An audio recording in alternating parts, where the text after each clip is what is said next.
안녕하세요. 김정호의 경제TV. 오늘은요, 중소기업 문제에 대해서 말씀드리고자 합니다. 우리나라의 중소기업, 어떻게 하면 강소기업이 될 수 있을까? 거기에 대한 제 나름대로의 의견입니다.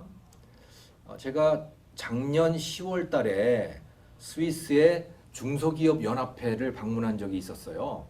제가 그 헨리 슈나이더 박사라고 하는 사람을 아는데 이분이 스위스 중소기업 연합회의 수석 이코노미스트이거든요. 그래서 스위스를 방문하는 길에 그분을 찾아뵙고 그래서 스위스의 중소기업에 대해서 이야기를 들을 기회가 있었어요. 그런데 제가 깜짝 놀란 게 있었습니다. 저는 스위스에는 강소기업들이 많잖아요. 그러니까 중소기업, 중견기업들 중에 전 세계를 상대로 해가지고 비즈니스를 하는 그런 강소기업들 말이죠. 저는 그 스위스의 강소기업들은 스위스의 대기업들이 잘 돌봐주고 뭐 뒤를 봐주고 이렇게 해서 강소기업이 된 줄 알았어요. 저조차도 그렇게 생각을 했었는데 그분한테 이야기를 들어보니까요, 그런 게 아니에요. 그냥 특별히 무슨 강소기업이 되는 그런 뭐 정책이 있었던 것도 아니고 단지 스위스의 중소기업들이 그냥 세계를 상대로 해가지고 그냥 비즈니스를 한 결과인 거죠. 대기업들이 뭘 봐주고 뭐 이런 게 아니에요. 정부가 뭘 봐주고 이런 게 아니고요. 그냥 그들이 야전에서 그야말로 맨 땅에 헤딩해 가면서 성장한 결과가 바로 현재 스위스의 강소기업들인 겁니다. 그리고 흥미로운 것은요, 그 스위스 중소기업 연합회의 업무예요. 우리나라 중소기업 연합회가 하는 일은 뭡니까? 정부한테 뭐 이것도 도와달라 저것도 도와달라 해가지고서 막 그 로비하는 그런 일이잖아요. 스위스의 중소기업 연합회도 로비하는 일이 그게 업무인 것은 우리하고 똑같아요. 그런데 단지 로비의 성격이 전혀 다르더라고요. 뭐냐? 정부한테 뭘 도와달라는 게 아니고요. 정부한테 우리 손대지 말라는 겁니다. 우리 손대지 말아라. 임금이든 무엇이든 그것은 우리가 알아서 다 결정을 하고 다 할 테니 우리 중소기업들이 비즈니스 하는데 와서 참견하지 말라라고 정부를 또 의회를 설득하고 로비하는 것이 바로 스위스 중소기업 연합회의 일이더군요. 정말 우리나라하고는 달라요. 우리나라는 중소기업이라면 당연히 대기업이 도와줘야 되고 정부가 도와줘야 되고 뭐 그런 거 아니겠어요? 그래서 야, 진짜 이게 다르구나. 그리고 강소기업이 되려면 어쩌면 그렇게 험하게 야전에서 굴러야 되는 건가 보다. 그런 생각을 제가 확고하게 가지게 됐습니다. 한국의 중소기업은 굉장히 의존적이에요. 모든 중소기업이 다 그런 것은 아니지만 많은 중소기업들이 대기업에 의존적이고요. 또 정부에 의존적이에요. 뭐 그렇게 될 만한 사연이 있었습니다. 그런 연유가 있었던 것이죠. 왜 대기업에 의존적이 됐느냐? 역사가 그렇기 때문입니다. 우리나라의 제조업이라고 하는 것이 처음에 부품 산업이 발전을 하고 그것이 뭉쳐져 가지고 큰 뭐 조립 공장이 생겨나고 그래서 대기업이 되고 이렇게 된 게 아니고요. 우리나라는 대기업이 먼저 생겼어요. 그리고 그 대기업이 중소기업을 만들어 놓은 겁니다. 이게 무슨 얘기냐고요? 예를 들어서 자동차 공장을 한번 생각을 해보시죠. 현대자동차. 부품 공장이 있어서 거기서 부품을 갖다가 조립한 겁니까? 그게 아니고요. 애초에 미국의 포드로부터 모든 설비를 다 들여온 거예요. 그래가지고 포드 부품 조립 공장을 만든 거죠. 대한민국에다가. 그럼 부품은 어디서 들어온 거냐? 그것도 다 미국서 들어온 겁니다. 미국서 들어오고 영국서 들어오고 그런 거예요. 포드에서부터 가져온 거죠. 설비도 다 미국, 영국 것들이고 그래서 조립을 해가지고 한국 시장에 내놓은 겁니다. 그 처음에는 대기업이 딱 생긴 거예요. 대기업부터 먼저 생겼어. 그리고 나서 조금 자리가 잡히면서 어떻게 됐느냐? 자, 이 부품 당신 한번 만들어 보겠어? 하고 이제 맡기는 거죠. 그러면 중소기업이 된 겁니다. 또 퇴임하는 임원들에게 당신이 나가가지고 요걸 한번 만들어서 우리한테 납품을 해봐. 그리고 그것은 수입 부품보다도 싸야 돼. 이런 과정을 거치면서 부품 중소기업들이 만들어진 거예요. 자동차뿐만이 아니고 철강도 그렇고 전자업종도 그렇고 석유화학도 그렇고 사실은 다 그렇다고 보면 됩니다. 그러니까 대기업에 의해서 중소기업이 만들어졌다. 그건 당연히 중소기업은 대기업 의존적이 된 거죠. 그렇게 출발을 했기 때문에. 자, 그런데 그럼에도 불구하고 중소기업들이 그 대기업으로부터 벗어나고자 발버둥을 치고 해외로 진출을 하고 그렇게 했다면 지금과 같은 상태가 아니었을 거예요. 그런데 중소기업들도 우리나라는 그 대기업에 안주한 곳이 많았다. 그러다 보니까 대기업 의존적인 그런 체질을 벗어나지 못했던 거죠. 그리고 그렇게 되는데 정부의 지원이라고 하는 게 또 매우 큰 역할을 하게 됩니다.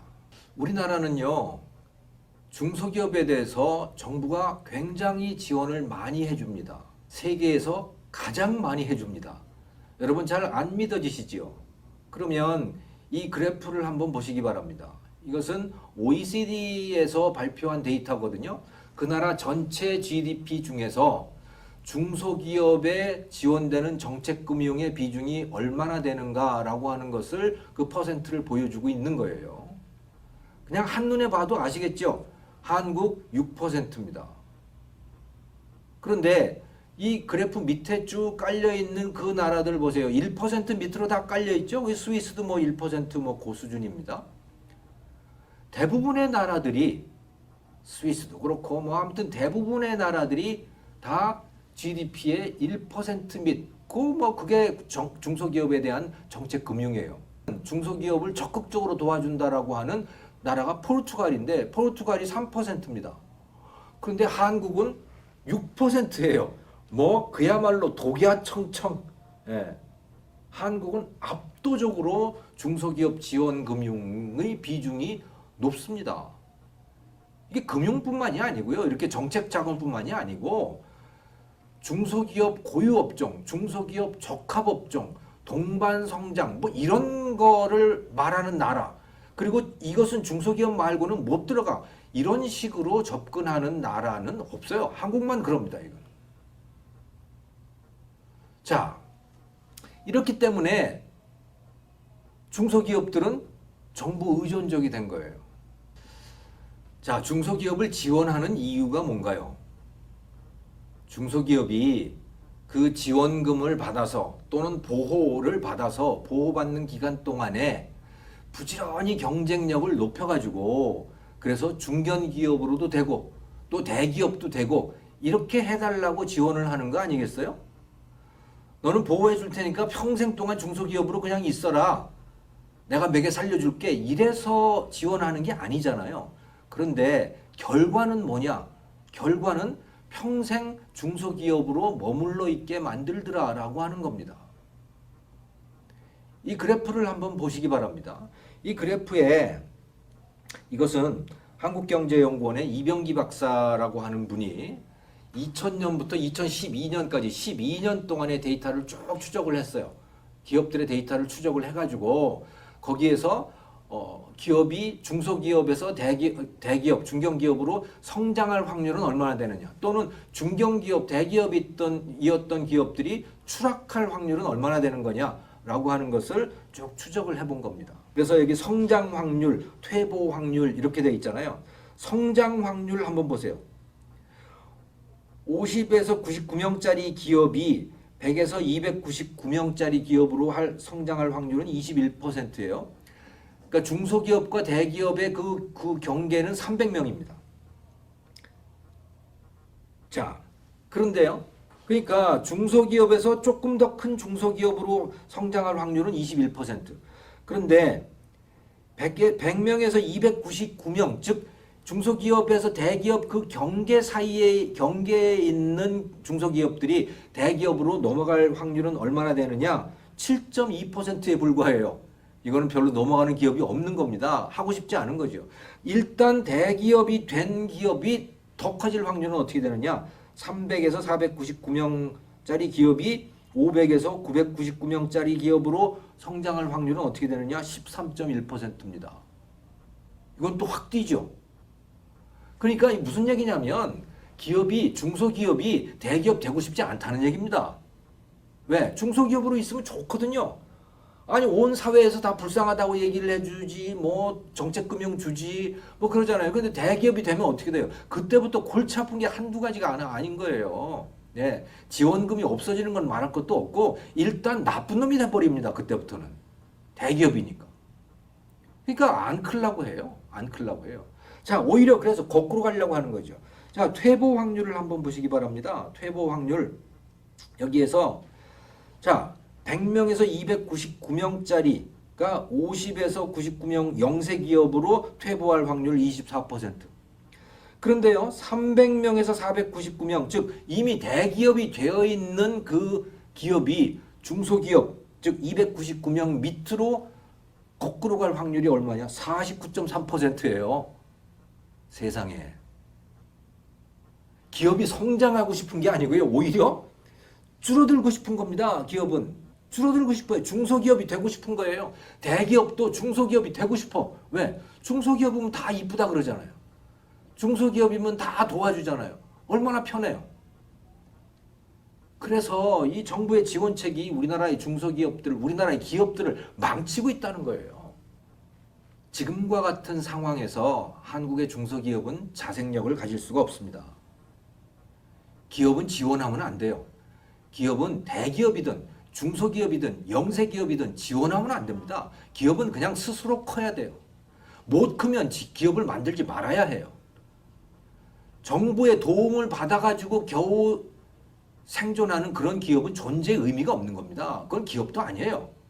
그러니까 기업이라면 모름지기 혼자 서야 되는 겁니다. 스위스의 중소기업들이 스위스 대기업에 의존하지 않고 그냥 세계로 나가듯이 대한민국의 중소기업, 영세기업들도 이제 글로벌 비즈니스로 그냥 나가야 해요.